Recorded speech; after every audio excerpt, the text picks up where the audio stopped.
because of my long legs. And karate. I can do the splits, no problem. Okay, let me try. Yeah. Like this? Beautiful. Doing well. Hey, class is over. Julie, Hi. make me Van Damme. I want to be Van Damme. I want to be strong. I want to be flexible. I want to have the core really tight in order to really hold the position up there, to kick higher. What can I do? Well, first we need a bar. Okay. So would a parallel, would this be enough? Perfect. So any person in the world can use this. Anyone. So you developed this method called Brooklyn Bar. Tell me That's about it. Bar. Bar.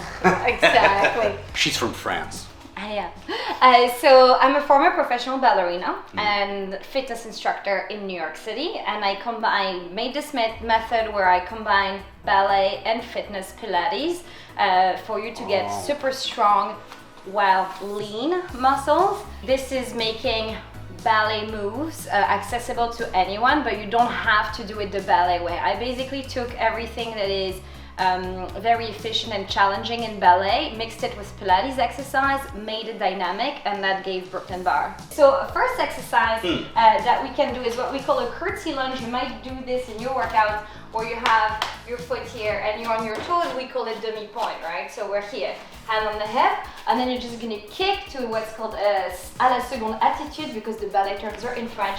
You go down À la seconde attitude. to up, exactly, down and up. That would be your first movement, and then you stay here and you pulse up. So we're working the glutes, the hip flexor, here, obviously flexibility. Yes, because a lot of people don't realize, in martial artists specifically, that if they want to have good kicking skills, beauty in their kicks, great technique, they really have to develop a lot of the muscles that the dancers need to develop. That's why you can really do a roundhouse kick or a side kick without even knowing it, because it's called something else, like a so it's called a courteous lunge? Curtsy. Curtsy. You're like a lunge. curtsy? Like a, yeah. So like Curtsy this? lunge, yeah, to an attitude kick, Attitude. right? So this is the easy version. Yeah, I really feel it here. So let me 1, 2. and kick. Exactly. 1, 2. Yeah, I can totally You feel it? Yeah, sure. Everything. And then you would stay up and actually stretch your leg to the side and rebend it. Right? So this is Feel it called here. exactly quadricep right there. And I So shouldn't do this, right? I you should be like stay straight, upright. yeah. Once you manage to do this exercise and stay upright, it would be much easier to actually do it while leaning the other way. So when this is hard in ballet, right? So you can't kick that high. If you train the hardest way, then the easier way to kick higher, right? Wow. So you start the hard way and you lift less high, and then that teaches you to be able to do it a little Yeah, if you easier. cannot move here and Exactly. keep the core really, really tight. Then when you lean, you have an extra range of motion. It's not about height, it's about your maximum height. So if you're working at your maximum, you're in a zone where you're improving, yeah? So as long as it's your maximum and you feel the work, you'll start improving from there. So you don't need to be flexible to do the workout, but that will help you get flexible. And the other way you taught me was like here? Yes, Like and then little those, pumps? those knee pulses, exactly. Pulse. With pointed toe. So here's your hip flexor, right, which you need a lot. And a lot of external rotation. External rotation, so you're working on the glutes at the same time. So it's a pretty complete exercise, hip flexor and glutes. How many repetitions would you do in a I would do typical? 16 of the curtsy lunge to kick. Then we could do extend and reband for 16, and then finish with 16 pulses. I think it's enough on one side, then you have to do the other side. Why 16? Because in ballet we always count in 8, right? So it could be 8, but 8 is too short. I could tell you to do 24, but I think that's a bit too long. So I just chose 16 because I thought that was me neither being mean, neither being too nice. Yeah, 8 is too short. yeah, right. So now I'm going to show you something that's going to help you work on your glutes, okay? Because I know you're using your glutes a lot. So there we go. First we're going to start in a turnout position, right? So that's a ballet, like a small V shape with your feet, exactly. You bend the knees and you can lean on your bar here. And you're going to be leaning forward with your body. You're going to lift that leg with the knee bent and then back to what's called a coupe position. This is called coupe back. And and you go up and down. The goal is, of course, we don't want to be arching here. So you're not going to go as high, but you're really engaging your glutes right there, right? So you're staying with a flat back and you're not arching, so you're always using your abs, because in ballet, whatever you do, you're always using your abs, right? No matter what you do, So you're always tightening them you're up. always tightening your abs. In ballet, we never do anything where we actually let go of the abs. So the abs are always super, super strong, even if it looks like we're not working them, we're working them. People don't realize how strong you guys are. I think People just think they're very flexible. No, because if you're flexible but you're not strong, you have an imbalance. So the more flexible you are, the stronger you have to be. That's why dancers are super, super strong. You can only do it explosively if you can do it slowly as well. Exactly. Does it make sense? So when you start learning, you always learn slow and low. And then you go higher and higher and faster, but you cannot skip the steps, right? Yeah. So when you're young, you spend a lot of years doing everything kind of barely off the floor, but doing it the correct way. And it's only when you get something the correct way that you can do something a bit more impressive. So from here, already the external rotation is really hard to do, especially for someone with thick legs. Okay, so from here, I just go up like this. Exactly. So you try to think of your knee lifting, not like, right. So okay, exactly. Knee lifting, okay. But hips close. It's kind of weird, but so you can't open your hips. So lift your leg up. What do you mean Lift open? it, Like so I you can't can't turn do it. this, exactly. So you're turning this in, but turning this out.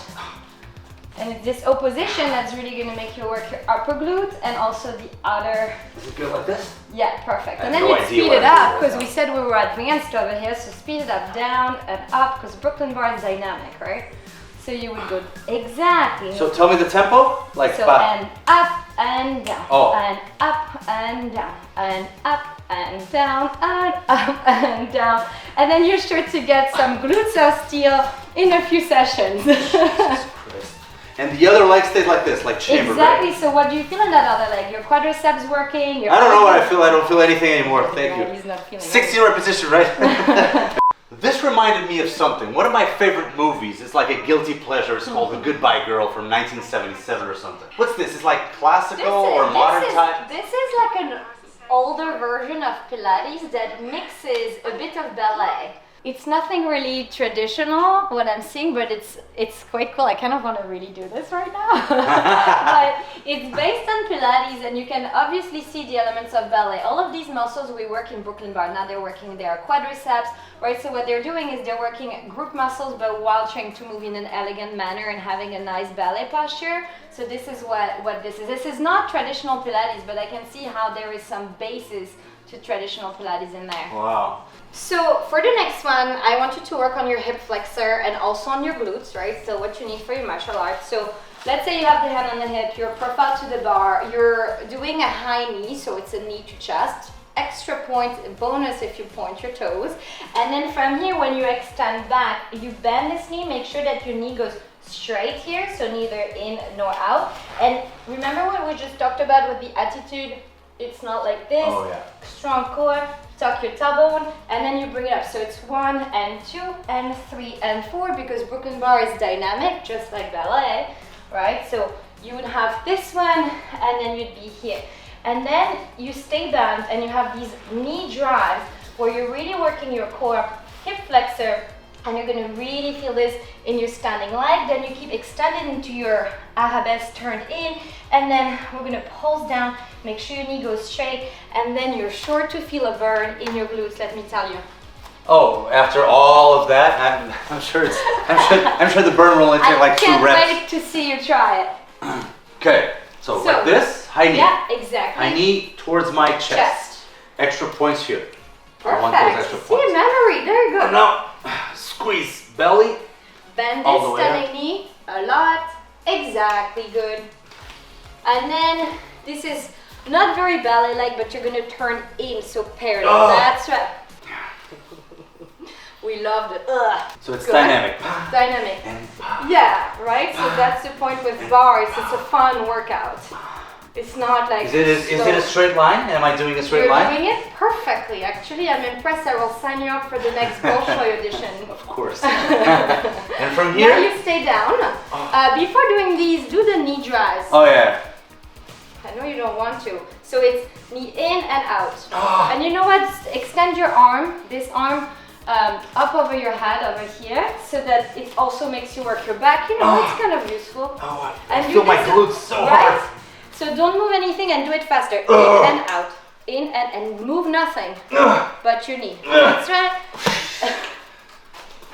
Time out and keep going. And then it's the tau. And then it's pulls down. So you keep your leg extended, like you're trying to touch your punching ball over there with your toes, and then you pulse. Exactly. And do I extend all the way? No, you stay bent. Good question. Pow and pow. And you're feeling this in your left glute, correct? Yes. A little bit.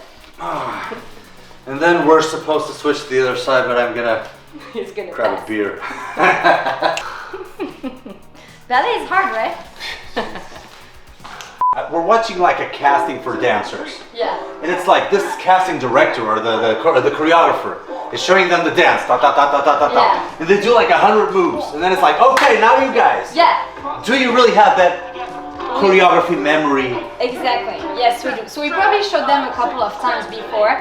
What we do in dance, this is jazz, but everything is based on ballet anyway. Yeah. We call it marking. So what we do is the instructor, the teacher, shows it, and then we just show with the hands. So the teachers will show a combination, and we do like this with our hands. He does it once, and then it's our turn to go. And so this is what you're doing. Mark it would be, okay, I'm doing the exercise, but it doesn't count. So it would be without music, for example. So you have the first time where the teacher shows and you're doing things with your hand and you're mimicking what your legs would be doing. And your arms, you don't need to do that because you know where your arms are going. So you're using your arms as your legs, and you would know where your arms go depending on what position you're doing. So that's the way to memorize. Focus interiorize it's and memorize. funny because when people see a professional ballet class, they're always impressed by that, because the teacher sometimes doesn't show. Like you have teachers that are like 80 years old and they come, okay, grand plié, tout dégagé, one jeté, one retiré, front side, back side, sous-sous, relevé, balance, turn around, do it to the left, and then the music starts. But it's because we know what this vocabulary means, and we have like this kind of routine. There is patterns. If we call en croix, means front side, back side. Wow. You know, so you have all these things. And then so if you master the foundation, if you master the basics, so it takes it's like they're saying B, Z, D. It's not that difficult to memorize. Yeah. Exactly. So the next one, I think you're really, really gonna like, or at least you're gonna find it useful. Like, I'm not sure yet. Okay, you tell me. Your profile to your bar. You start in your small V. This is, you know, in ballet would be in the first position, but not everyone can have a perfect position. So you start here. You lean a bit to your bar. You point your outside foot and you turn this leg in, and you'll see why this is good for you. Let's have the arm here to the side, which is called à la seconde. You're gonna kick this leg up, keep it turned in and back down, right? So this is called battement à la seconde. We're turned in, no, so that's not traditional ballet, but we're doing our mix of ballet and Pilates. And then you're gonna do heel to seat, you squeeze, and you kick, right? You see why this one's useful for you. Perfectly, That's your second movement. You don't want to be moving anything else. So this is actually great roundhouse kick. This is actually great posture, yeah. Right? Be careful because I'm going to do karate with you. We'll see who beats who next. Okay, so then we're here. We have the flex foot. And for the last move, we do a press. And then you know what? Extra bonus, if you want to lift your stunning heel, bring your arm up to fifth position, and maybe even balance, okay? Lean to your bar, point your outside foot, and turn it in. Perfect. Bring this arm to the side so that it forces you to keep it there. And then down and up. You keep this knee bent. What's good is your opposite leg is going to be working, right? Because you're working your quad. So that's first move. So you're feeling this outside of your thigh, so that's why us ladies, we like to tone up from here. And here I feel it on my obliques as well. The entire side body is working. And then for karate or any martial arts, it's great too. Then keep it up. And then you bring your heel to your seat and you extend. Exactly, so don't touch my hand. Exactly, so you're never dropping your knee. Perfect. This is Baryshnikov right there. Okay, good. And then keep it up, straight, flex, and you do that press. Now, bend, extend. Now I want very small, He's cramping, huh? So it's like a side kick now. Side kick. So hey, Good. kick. Now, I would like you to kick a little stronger, and to help you with that, maybe imagine my face right at the end of your foot. Oh yeah, yeah. There we go. I knew it that it was gonna help. Good. Exactly. Where are you feeling this? Everywhere. Everything here. Everything. Exactly. Like everything here Perfect. is So that means you're doing a great job. nice. Okay. This is excellent. These are some drills that I really will incorporate into my workouts. For example, if I'm doing a weightlifting workout, and if I do these probably as I'm the freshest in the beginning, I will do the weightlifting or the heavier weights in the beginning, and I can incorporate this in the end, right? Like a finisher routine. Exactly. Like a couple of sets of any type of those exercises, like 2 of them instead of doing like 6. Yeah, you don't have to do all of them, but you can mix and match. There are many more that I will be happy to show you at another time. But Of course. you can definitely use those as a good complement to what you're already doing, because these make you work muscles that you need, but they make you work them in a very mindful manner. So then when you actually do the other things, it might be a little more precise, and it helps you a lot also with coordination and thinking of a lot of things at the same time. And it's kind of a meditation. You can't be thinking about your own personal problems while you're trying to think about everything that needs to be tucked in You tight, definitely right? cannot. That's why people who do ballet, it's like whatever, for 3 hours you're dancing, you cannot think of anything. Yeah. Same thing with this workout. Julie, thank you so much for being Thank here with you, us, and good job. I think we're gonna have a part 2 soon if people ask for more. So tell me in the comment section, what would you like to see portrayed in these videos? Any type of, I don't know, muscle that you want to develop, performance, any type of other modalities that you might want to need some help with your conditioning. And remember to stay willow strong, and like, share, subscribe, and follow Julie on the social media as well.